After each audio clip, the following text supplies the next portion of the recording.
world champion 11 times in kickboxing and Muay Thai. You were representing your country, Australia, as a fantastic athlete. What do you think of the situation we have had? I'm asking that because they just announced that Novak Djokovic is going to play, is going to be allowed to play in Melbourne in Australian Open in January. Did you follow the situation that Novak had last year with not letting him play in Australian Open because he was not vaccinated? Yes.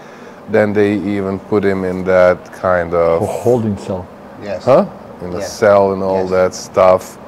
What is your opinion about that story that he had there, and what is your opinion about that fantastic athlete of ours that we are all proud, Novak Djokovic itself?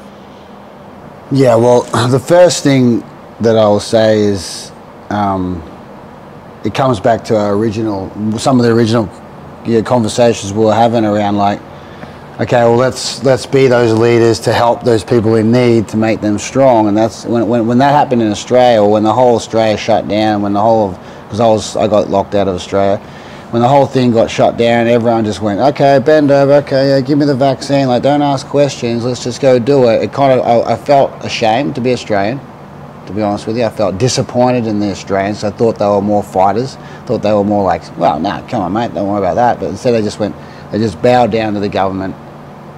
And I understand the ones that maybe had to at some point to keep their careers and financial to feed their family, but at some point it's like you got to stop and say no. So I was living in America, looking back in, it was just very disgusting. The reason why he's allowed to do it now is because there's no COVID rules now. You don't need to be vaccinated to fight Australia anymore. Yeah. You don't have to. So that's the only reason why he's playing. If it was still the case, he wouldn't be in there. It doesn't matter.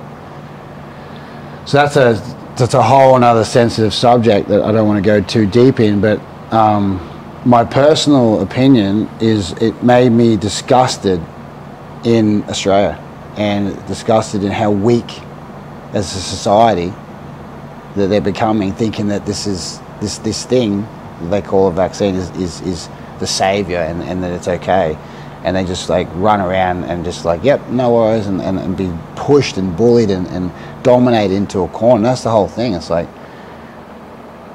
I'm not a scientist, I'm not a doctor, but I believe in my intuition. Mm-hmm. And your guts. That's it. I only believe in my gut when it comes to things I don't know.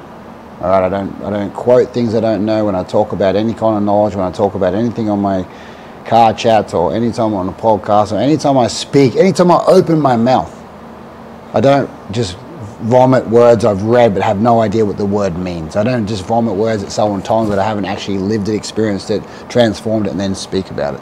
So I don't talk about science because I don't know science. I don't talk about vaccine, whether it works or not, because I don't know if it does. I don't talk about, it saved Australia or it saved the world, because I don't really know. All I know is what my gut told me, and this is no. This is a no. So to me, it was more again like, sad to watch and see, and of course, times have changed, and look what's happening now. He's going to be back there playing, but I want to move off that subject because I have something that's more important, in my opinion, in this podcast, about respect. And I think that's the reason why Misha and I have this relationship, because it has to come from, firstly, you have to respect one another. The only way two alphas can work together is if they have respect, because there's no way two alphas can be in this.